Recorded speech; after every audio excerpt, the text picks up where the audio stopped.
every moment of your life, you're answering 3 questions. Jot them down. 3 questions. First question is, what are you gonna focus on? Right now, whatever you're focusing on affects you. If you're focusing on how you're gonna use what you can learn this weekend, you could be focusing on the smell of your neighbor after all that jumping up and down. There's so many things you can focus on. We don't focus on everything, we focus on a small number of things, and that's what we experience in life. And focus, write down, equals feeling. Whatever you focus on, you're gonna feel, even if it's not true. Have you ever had somebody tell you something and said, you think John is your friend? John's not your friend, he's talking behind your back. And you go, no, he's not. John's my friend, you misunderstood. But if 2 or 3 people tell you John's talking behind your back, you can get pretty pissed off because that's really just hurt, right? And then maybe you confront John. Who's ever done this? Confronted somebody about something you've done and then found out you were wrong and felt like an idiot. Who's ever had this happen before? Say aye. So the most powerful decision we make, and most of us don't make it consciously, is what are we gonna focus on? Because you could be focusing right now on the blood rushing through your left ear or the touch of your clothes against your skin, but you don't. Most of what your brain does is distort, delete, and generalize. It makes life simple. And the problem is when you distort, delete, and generalize, you miss a lot of your life. So we wanna kind of see if we can't get out of that. And what we gotta do is figure out what the focus is. Let me give you 3 patterns of focus. You tell me which of these are you. And there's no right or wrong, and don't get personal about it, because if you don't like your answer, we can fix it. I want you to think like software. Here's my question. If I asked you, there are 2 things you could focus on, what you have or what's missing. Which one do you spend more time focusing on? Shout it out. You can hear in the room, even without taking a poll, one is dominant. Raise your hand if you focus more on what's missing. Raise your hand nice and high. Keep your hands high and look around this room. It's about 95% of the room. Now I have a simple question for you. It's a really important question. It's a simple one, but an important one. Just think software, don't think personality. If your brain is constantly focusing on what's missing, how can you ever sustain happiness no matter how successful you become? It is impossible. Raise your hand if you see this. And it's dominant in this room because most of you, how many consider yourself to be an achiever? That's part of who you are as an identity. So as an achiever, looking for what's wrong for a moment so you can fix it can be a good thing. But what happens is it becomes a habit, and then it doesn't matter how much you achieve, you're not happy. You know how many multi-billionaires, you know how many entertainers with their Oscars or their Emmys or their Grammys that I work with, who you think would be the happiest people in the world? They're worth almost $1 billion, some of them. They're the best in the world at what they do. Everybody loves them, and they're miserable. I get the call. And why is it? It's because they keep focusing on what's missing no matter what they have. That's one pattern this weekend. If you only change that, would change your life. What happens when you focus on what you have? You feel alive. You feel no scarcity. You feel joy. How many of you have lots of things in your life that if you focused on it, you can feel grateful for, you can feel excited about? How many got lots of things like this now? Say I.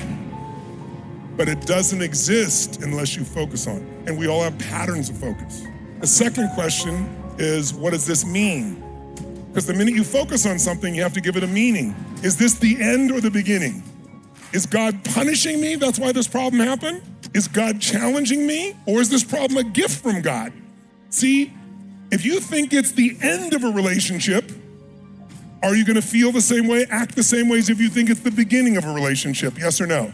No. The meaning changes the answer to the third question, which is, what am I gonna do? Because meaning equals emotion.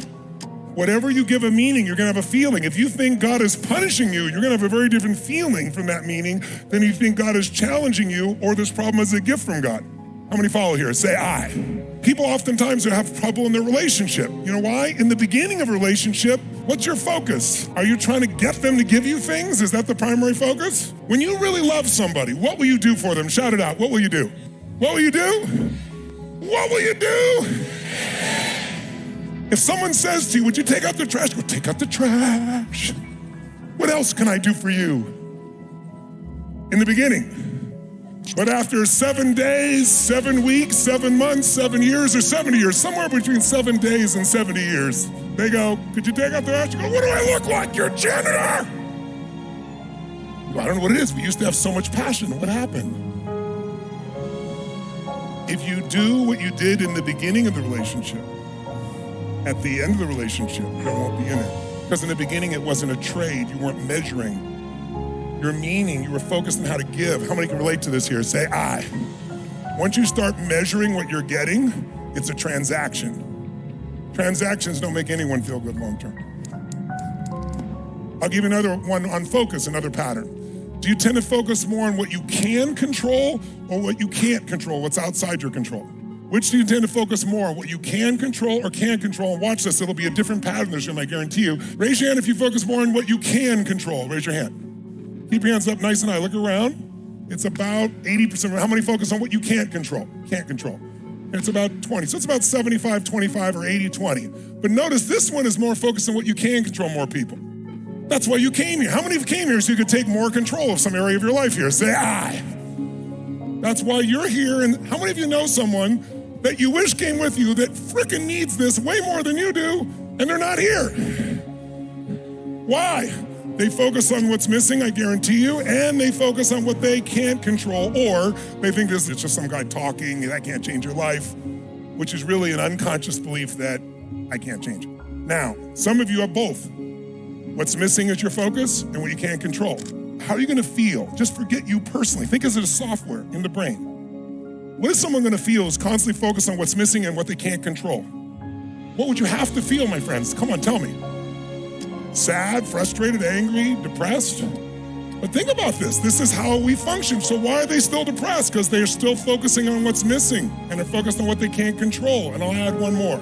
Do you tend to focus more on things from the past, the present, or the future? We all do all three, but where do you spend more of your time? Raise your hand if it's the past. Now look around the room. It's only about maybe 1 or 2% of the room. Because if you focus too much in the past, you wouldn't even come to a program like this. You might get enough of it, say, I want to change it.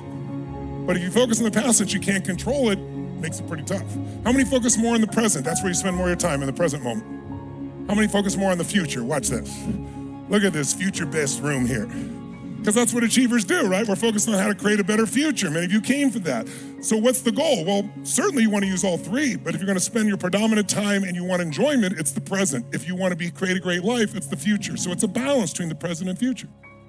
These three patterns alone can change your whole life. What if you came here and you're always focused on the missing, and we retrain your brain to find all the unbelievable magic and magnificence in your life, and you keep seeing it, feeling it daily? Will they give you more energy or less energy?